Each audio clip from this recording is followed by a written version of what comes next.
welcome to another broadcast of Majoring in the Majors on the Artist First Radio Network. All past broadcasts are podcasts.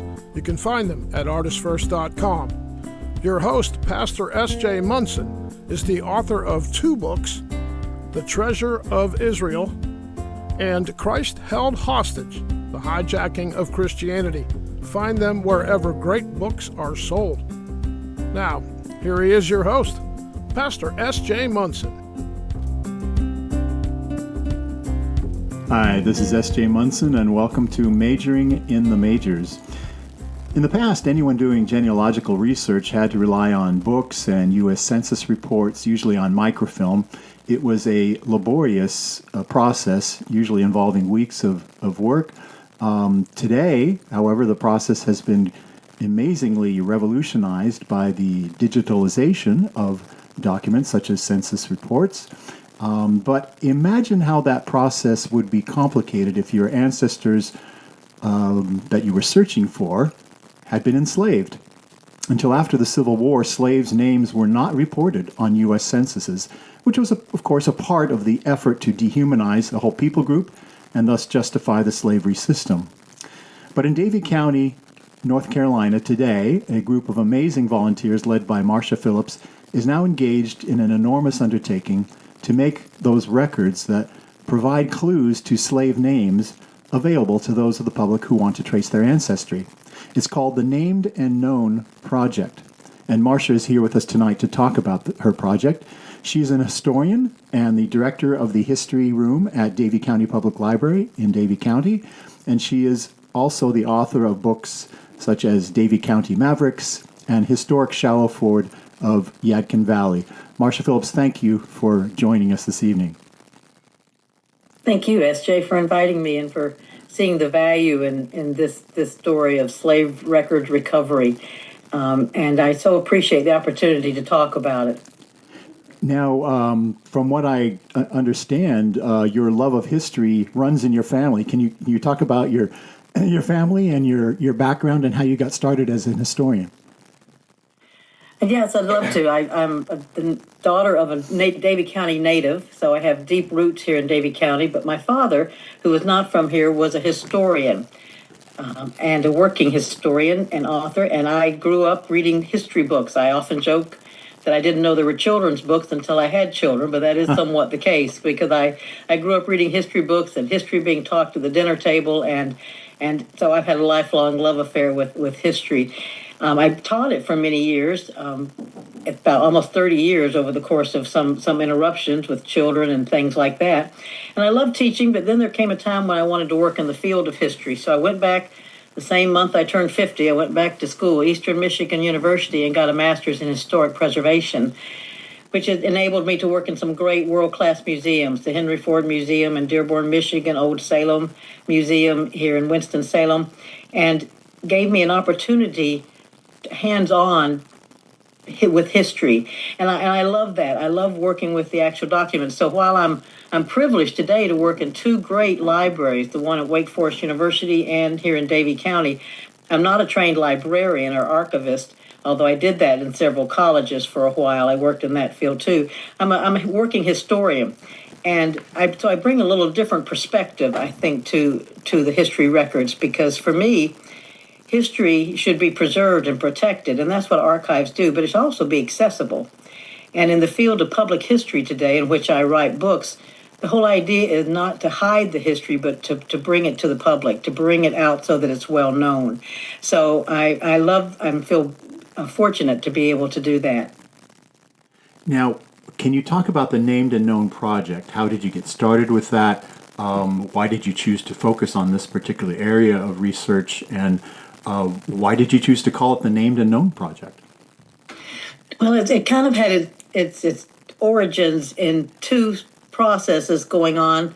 First of all, when I was writing my last book on the historic Shallow Ford, I was looking through the files. We have great files in the history room, and I was looking through for Civil War stories to humanize and localize the story. And I found one about the Frost family in Cana, and a teenage girl called Lizzie Beth and that family, and her recognizing Stoneman's troops coming through the woods toward her house, along with the kitchen cook, Elmini. And they experienced that together with quite a humorous outcome.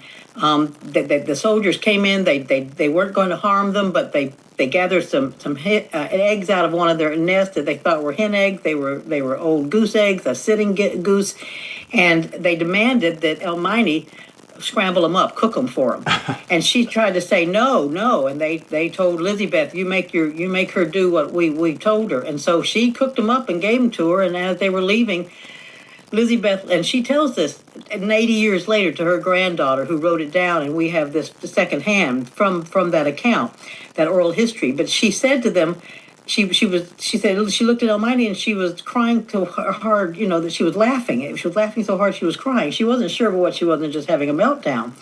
But she said, no, those eggs were rotten. I tried to tell them no, they didn't want me to cook them, but I gave them the rotten cooked eggs and they took them with them. So I thought of that, and when I included that story in the Civil War chapter at the beginning, to capture the human impact of a war on young women out in the countryside, I thought I just got a 10-minute glance into a slave's life.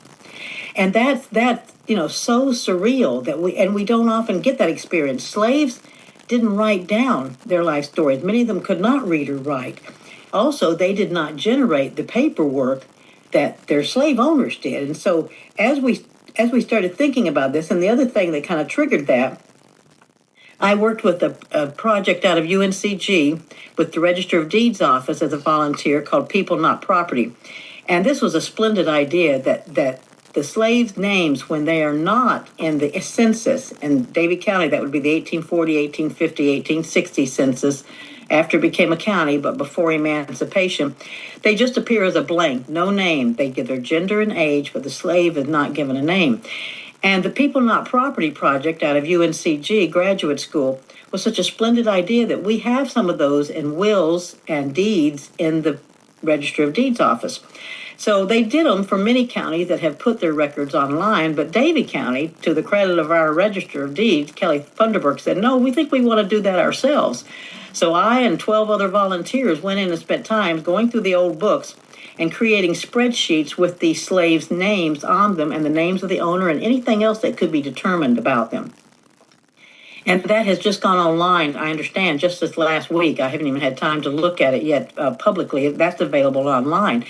So I stood there in my history room by the file cabinets where I had found Elmini's story and Lizzie-Beth's. And having worked on the People Not Property project, I thought those are the public held records. But we have what's not the public held records. We have some of the copies of deeds and things like that, but we have the private family records. We have a whole different, source here, resource. And so my primary volunteer, Kathy, and I said, let's just take a look and see, starting at the A's, let's just see if we find much. And we were overwhelmed at the amount of records we found of slaves with their names prior to emancipation.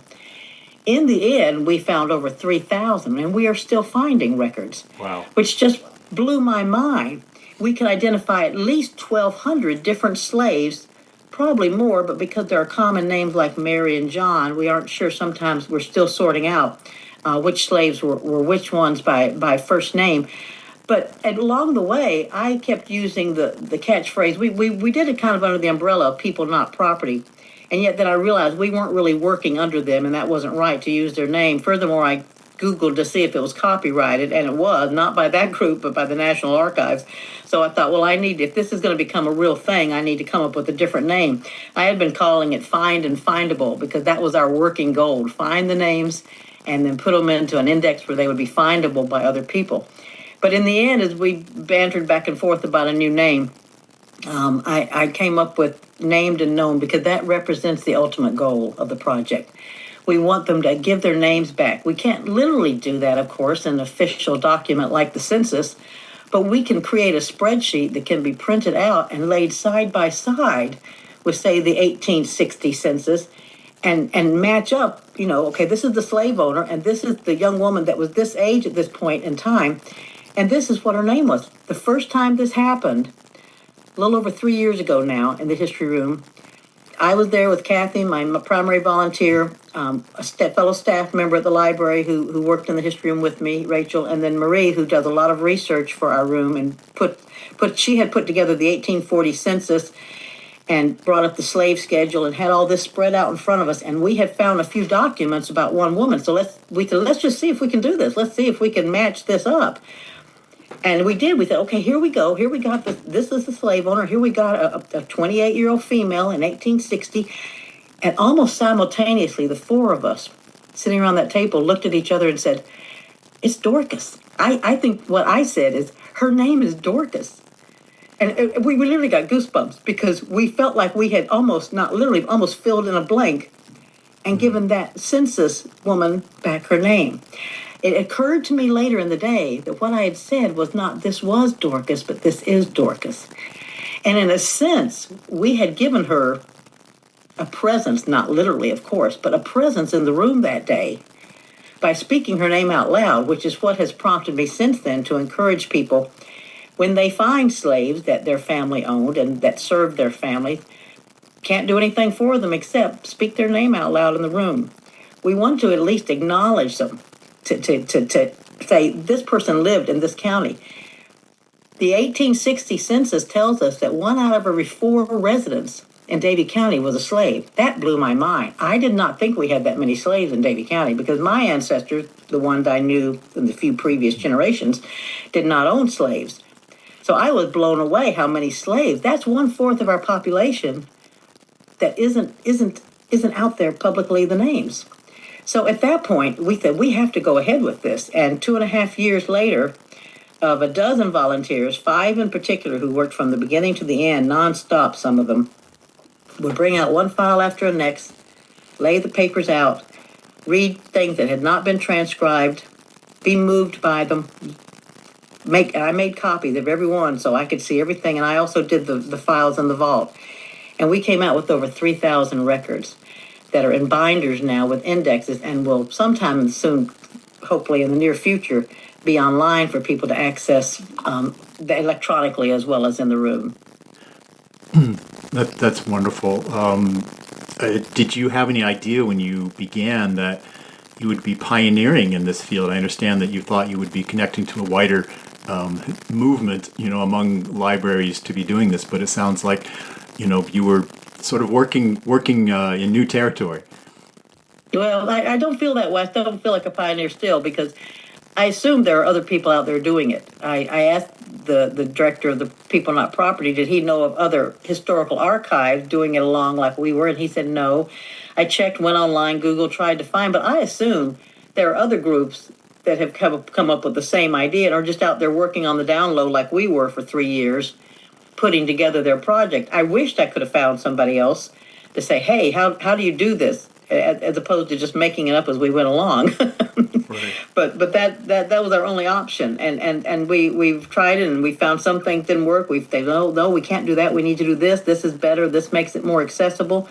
And sorting it. And we are still kind of, we are not done with the project, not just because we're continuing to find records, but we are continuing to find new ways to use them as well. So.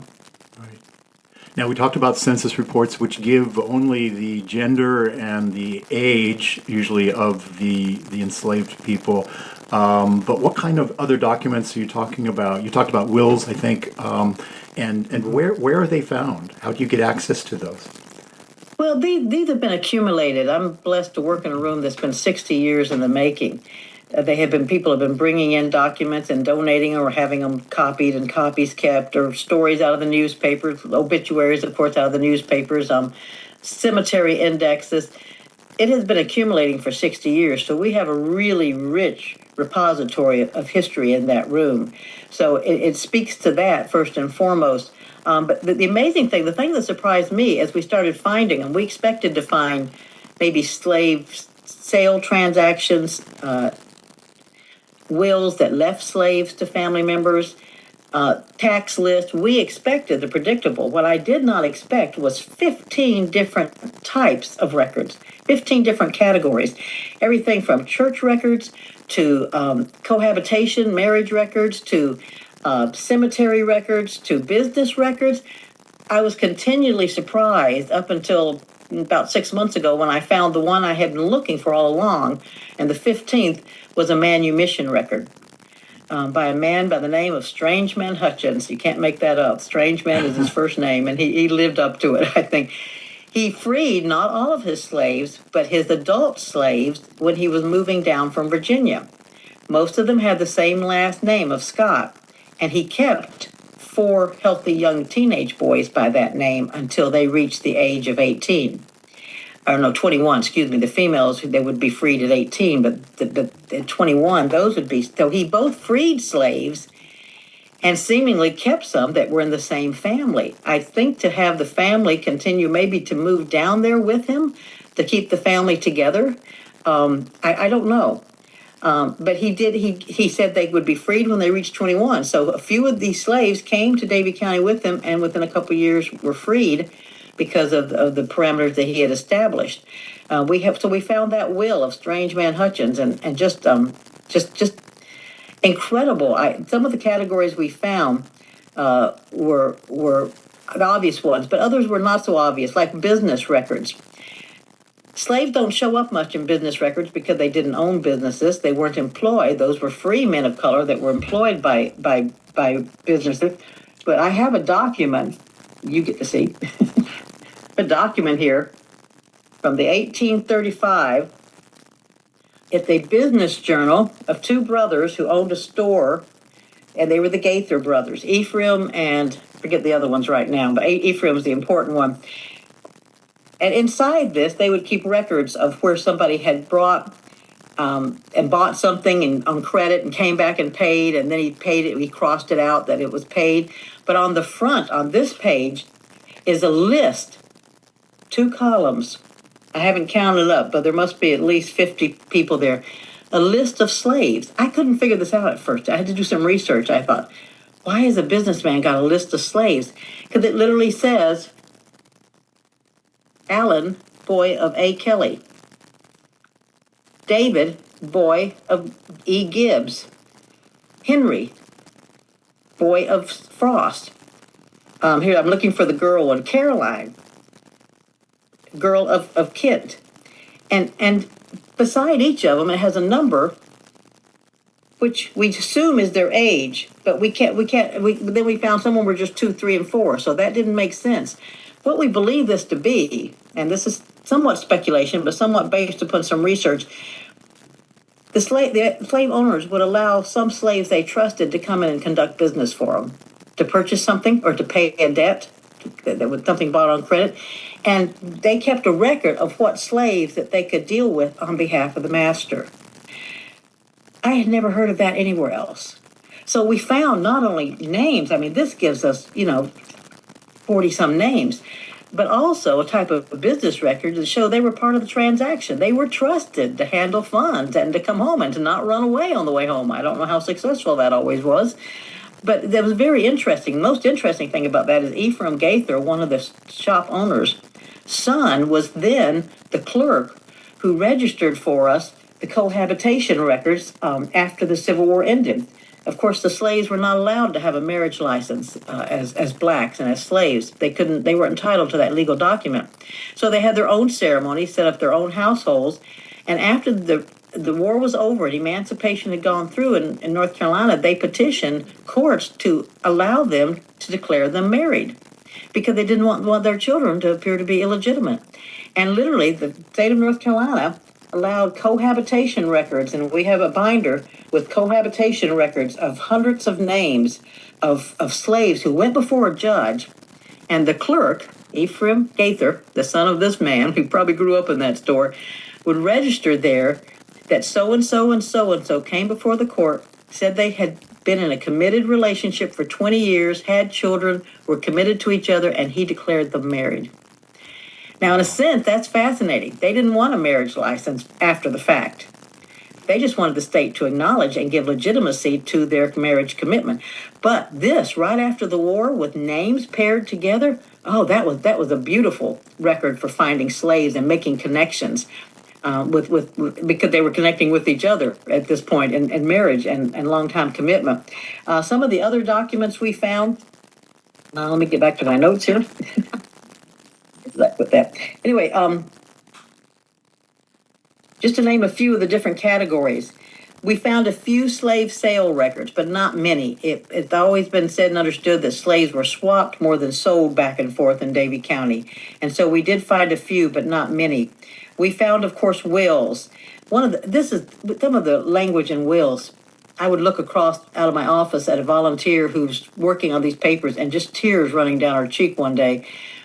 And she says, as a mother, I'm having such a hard time with this. She says, the will says that it leaves this female slave and all of her future issue, meaning all the children she would ever bear. Before they were even born, they were enslaved. Excuse me. And she says, that's so hard to think about. I did some research on it. There's a lot of different opinions about why this was done. One, of course, the obvious was to ensure your investment would continue to increase. Also, maybe a humanitarian to try to keep the children with the mother. Remarkably, we've only found one record of a man in a will and his issue. It's always, almost every other time, it's the female and her issue. So maybe they were trying to keep the children with their mother, but excuse me, sorry about that. But it could also be, this is one theory I read, it may have been that the master, the slave owner, was also the father of some of those children. And he wanted to make sure that his children stayed with their mother after his life, in his will after his death.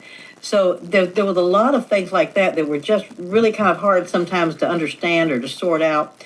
I found my volunteers, I sensed my volunteers, because there's so much sadness in these records, reading them. I sensed they really looked for something that was uplifting. That they wanted to find anything that made such a dark story, with moments of brightness. And I would say to them, now we got to balance this, But they would find them, and we cried together, we laughed together. We found stories of one slave who was guilty of caught and returned to his master because he had slipped away from the farm. He had stolen another man's turkey, went into town and sold it. And then he followed that man home, stole the turkey again, sold it to a second man. By the third buyer of the turkey, somebody said to his master, you got to go get him. We just found these very human stories. And sometimes they were full of tears and sometimes they were full of laughter. But the point is, it humanizes the people. It's not just a cold, hard fact that someone was born, lived against his will somewhere and worked for someone he didn't choose and then died. That there were these warm-hearted stories, cemetery stories, of course, and particularly tombstones and obituaries are like guides into the past, because most of these slaves continued to live around here after emancipation. So when we find their obituary, we find their birth date, which helps us match it up with the census. The tombstone usually gives that, if there's a tombstone, and there's more often tombstones after the Civil War. There were slave burying grounds, usually beside the family one, but no tombstone before the Civil War. But afterwards, these African-American AME and AME Zion churches were organized, and they have their own cemeteries. And those tombstones sometimes says, born a slave, died free. It's just really sweet what you find literally carved in stone. The cohabitation records I've already mentioned. We found 15 different types of records, and now we're beginning to scratch our heads and think, okay, what else is in here? What is in these files over here that maybe mentions a slave? So we're continuing to do it, and I'm also asking the public to bring in any records that they have in their family and at least let us scan them and make a copy. One lady called me when we first went public and invited volunteers to help in this project. And she says, I became the repository of all the family old documents. And she says, I've got land deeds that go back into the 1700s. And she says 2 of the records listed the slaves that they owned. She goes, I have found that so repulsive that I've almost thrown them away several times. She said, can I bring them in and do something positive with them now? So the idea that we can help people, help the descendants of slaves get beyond that brick wall of emancipation date and find their relatives, before that time period, and maybe hopefully bring some human stories along with them. One of the things I had happen just last week, a man called me from Maryland. He was born and grew up in Coolamy here in Davie County, and he'd done his ancestry research, and he knows the families that owned his ancestors. And he says, I know all of this, and he gave me all the knowledge he had. He says, but I've always wondered this, because I know my way around Davie County. Where did they live? Where did my ancestors live? And so I pulled out an 1887 map we have, a reproduction of an 1887 map. And, of course, that's 20 years after emancipation, but that's close enough a window, and we don't have a good map before it, and it shows where family homes, especially the larger farms and plantations, are identified by the family last name. So he gave me 4 names, and 3 of them I found on that map, highlighted them, put it in a tube, rolled it up, put it in a tube, and mailed it to him, and said, you can see now where your family lived, because they were the slaves of this plantation owner, so this is where their home was too. You know, this has such wide, far-reaching impact as far as what people can determine and know. I don't think we've even thought of it all yet, because it's so new and fresh. So a lot of different documents, and a lot of different reactions, but people already utilizing them. I had a couple come in last week. They bought a historic home in Moxville, and they said, we see in the attic indications where it was partitioned off into smaller rooms. It was built before the Civil War. We suspect slaves lived up there. So we are doing a deed research, a deed chain back to see who might have lived there and if they owned slaves. So there's just a lot of different implications that I'm still discovering in this. What sort of reactions have you observed or witnessed with people coming in who have enslaved ancestors, and they discover the names for the first time of their antecedents? What sort of reactions have they come up with? Well, as you might expect, genuine excitement. I mean, seriously, I've had several that were just almost crumpled into a chair, saying, "I can't believe it. I always wondered who that person was," and that sometime, I know one time it happened when I wasn't there, and then one time when I was, just yesterday afternoon, I had something that I've experienced a few times. I had a lady come in. And she goes, I've just got some time to kill. She hadn't been in before. She goes, but I'm a Hutchins. Do you have anything on the Hutchins family? And I said, oh, yeah, I got a lot. And I pulled out the files, and I said, are you by any chance a descendant of Strange Man Hutchins? She goes, that's what the family's always said. And I said, well, funny thing, I just had Strange Man on my mind today because of this manumission record. And I brought it out, and she goes, no kidding. Wow. And so she says, so she's looking at the other slave records, and while she's doing that, an African-American lady came into the room that I have met before, and she goes, I'm here to do it. I'm here to look at the binders and see what I can find. So I would have loved to have taken a picture, except I won't do that because of their privacy. The two of them sitting at different tables working on it, and that's what I love. I love the fact that we all need to know our history and have an understanding of our history and bring light on the subject. And the most touching, the most moving one I ever had happen was one day when we had first announced this in the paper. A gentleman came into the room, not from Davie County, I believe he was one of the surrounding counties. One of the darkest skinned men, very dignified, distinguished African-American man, came in and he said, I've done a lot of my research, and they always come in with a fat envelope or binder or something and want to show me, which is great. Sometimes I get new material from that, copying what they know, and I don't. But he said, this is my family name, and I can't get back past a certain point. And I just wondered what you had. So I brought out the files, and then I realized I had a book on our shelves as well that one of our local men, who does a lot of research on his family history, had written up. So I went and grabbed the book, and I set it on the table, and I said, don't know if this is the same family as yours. Maybe just another family with the same last name, but this might be helpful. His chin dropped. His mouth fell open. His eyes got big, and he pointed at the author's name on the front cover of the book, and he pointed not at his last name, which was the same name as his, but at the middle name. And he says, what is this? And I said, well, I know that gentleman. He comes in and does research a lot. That's his middle name. And he goes by it somewhat. I won't say the name because, again, that would be too recognizable. Let's just say, it's a very unusual name. Let's just say Ding Dong, because it's almost as unusual as Ding Dong. Anyways, I've never known anybody else with the name, except this man now said, that's my middle name. And he said, it was my father's middle name. It was my grandfather, and it was my great-grandfather's middle name. It's a family name that's been handed down. I'm the 5th generation. And he said, I don't know anybody else with that name. And he said, and this man has that middle name? Unbelievably, while we're talking, the white man in our neighborhood who did this book walked into the history room because he comes in and researches things on our computer. And I didn't want to involve him against his will, but he heard what we were talking about and of his own volition came over to the table and said, that's me. And they just stared at each other, this paler than the paper here, white man, and this darkest skinned man I've ever seen, looking at each other with the same last name and the same middle name. And the black man says to, I'm trying to avoid using the first names here, says to the gentleman, the author, where did you get that middle name? And he said, it was my father's, it was my grandfather's, and it was my great-grandfather's before him.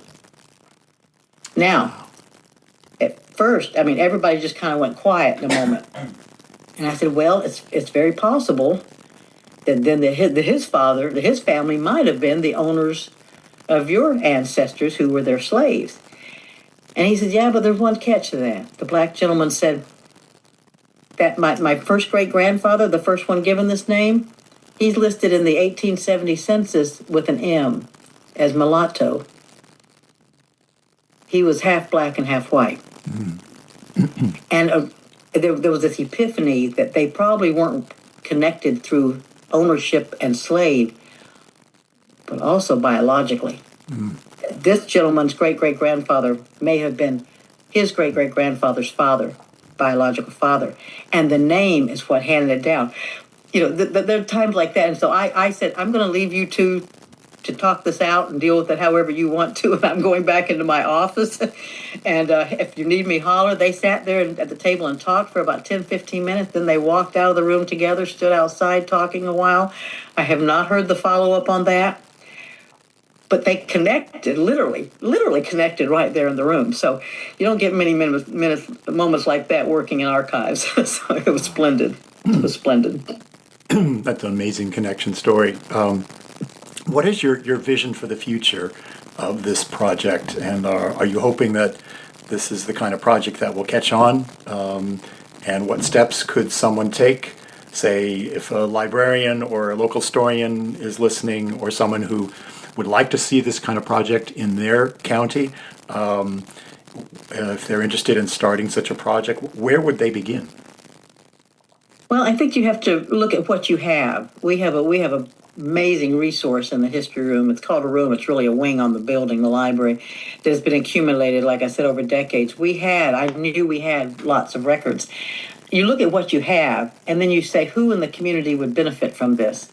Is anybody going to benefit if I pull this out of the dark recesses and bring it into an organized fashion? Who will benefit from this? We still have a good-sized African-American community here in Davie County, with strong African-American churches that work to preserve their history, and I have helped assist with that. The church records show that many of the slaves were actual members of the churches. And that kind of surprised me. I knew maybe they were probably made to go to church and sit up in the gallery and segregated, but they were allowed to join. We have a case of one man, Alfred, who, when he got sold to a different slave owner and was going to be transported to Louisiana, asked his good church to give him a letter of transfer so he could find a similar church in Louisiana and take that letter of transfer with him. We found some that were church discipline. One man, because it was rumored that he liked to dance, and they called him in, and he said, are you going to repent of this? And he said, no, I really like to dance.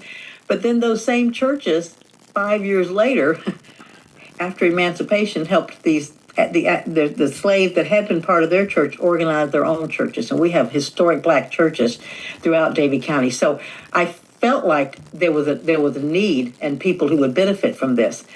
What I'm also trying to challenge is for the descendants of slave owners to come in and acknowledge. And that enough time has passed, I think we can move beyond the most sensitive time period there. I kept looking for my ancestor who owned slaves, thinking we were all too dirt poor, did our own dirty work and all that. But I finally found it just in the last month in the Stone Streets, who one of the first sheriffs in Davie County after the war, he owned a slave. I don't know his name yet. When I do, I'm going to read it out loud in the room. So I'm still looking for that. But I think history needs to serve the community. Archives are, by their very nature, kind of maintenance minded. You are protecting those documents, you are preserving them for the future. But I think of accessibility as the other side of that coin. If it's not made accessible to the community, if the community doesn't benefit from it, what is the purpose of saving it so carefully? And history should never be manipulated to suit an agenda. History should be allowed to speak for itself, and it will. It will tell us. There's something in the age of AI about ink on paper, old documents that, yes, they weren't error-free, but if you can triangulate this document and this, and it all agrees in the facts, you can put together a knowledge of a person's life. And every human who's ever lived deserves some dignity accorded to their life. Even if it had mostly dark aspects to it, bring them to life. Let us understand and know them. Faulkner said once, the past is not dead, it's not even really past. And we're all the product of what went before us, and better understanding of what contributed to our communities and to our own individual families, I think only makes us wiser and hopefully kinder. So I think communities ought to go for it if they believe they have the resources, and get people in the community involved and try to make it valuable to the community and useful to them. Now you have you mentioned your volunteers. Can you talk about them? Who are they? And well, they're splendid. There was one man whose wife drugged him in there, and otherwise they range from ages 84 down to I think around 20. Wow. Some of them came in at first, did it a while, then they had life interruptions. Had to go back to teaching as a substitute teacher. We had both white and black volunteers. It was not just one or the other. It was mostly women.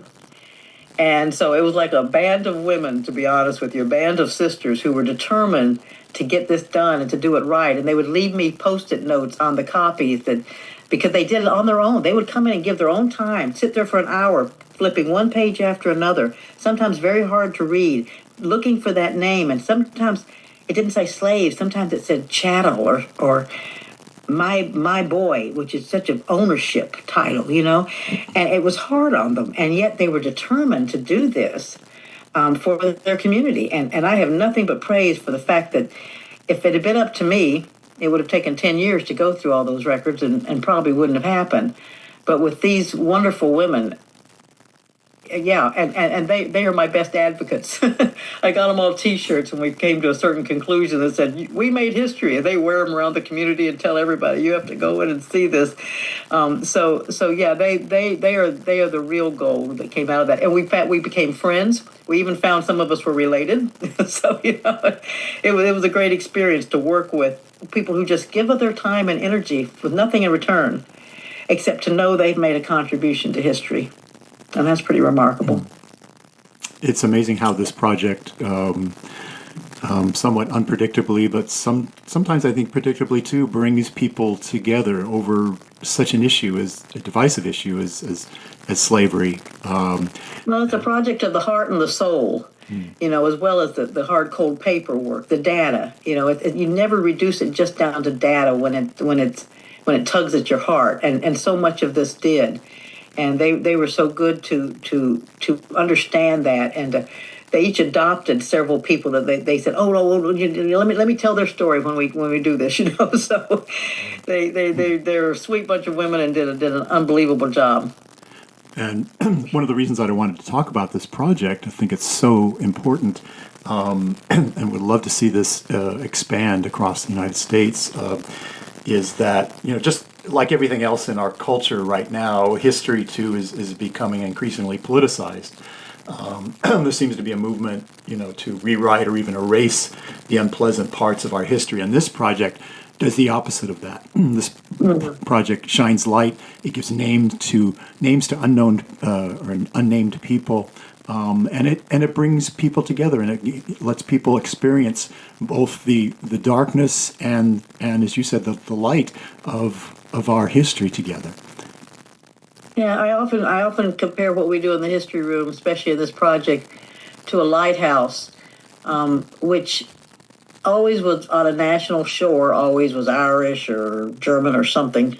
Well, the Germans don't have much of a shore, but you know what I'm saying. And yet it was always, lighthouses were always neutral, even in times of war, because they were there to help anybody. They didn't ask the nationality when they sent out the rescue boats and brought them in. They shined a light where they needed to see to avoid pitfalls and to find a safe passage and to find what they needed to know. And I think of that too. History needs to be like that. My dad impressed upon me, you don't go to the Bible or history to prove your preconceived notions. You go and let it speak to you. And I've held thousands of documents in the last 3 years in this project alone that spoke to me and told me something I didn't know, about the people who had lived in my community, in the same place where my mother grew up and my grandparents before them. So it's enriching, I think, and anytime we can enrich our knowledge and understand people better. It's hard sometimes to look back into a time period that did not function the same way we do, and we need to be careful about not putting our modern perspective on it. One of my favorite lines about history is that the past is a foreign country. Like a foreign country, people did things differently then. And it would be very easy to always be judgmental. But the point is, you just need to put the facts out there and let people find what they need to know their families. And we have all the different categories in separate binders. I'm hoping somebody comes and researches and writes a book and sees patterns that show up through all the records we have. Why was this the magic age when they freed their slaves? One man said every slave gets freed when he turns 28. Why 28? Another left in his will that, it's been fascinating wills. One said that 2 slaves he was leaving for his 3 children. The slaves could pick which one they wanted to be their masters. There's so many fascinating things that are just riveting. I hope somebody pulls out those binders of the church records and the manumission records and the tax list, and I hope they see patterns and write the stories. Does the storytelling, because this is such rich ground for storytelling, and the stories is what will bring the people to life. And we can't bring them back, but it brings their life back into our focus. So. We've been talking to Marcia Phillips, who is a historian and the director of the Named and Known Project at the Davie County Public Library in Davie County, North Carolina. Thank you so much for a very, very interesting and enlightening time. Thank you for making time for us. Oh, thank you for giving the time to these people, not just to me, but to the volunteers and to the many people that whose names we have uncovered. So, well, I pray God bless your project, and I pray that it would multiply many times across the country. Thank you so much for this very, very important work, life-changing, I imagine, for many people. And thank you for tuning in. And this is S.J. Munson signing off.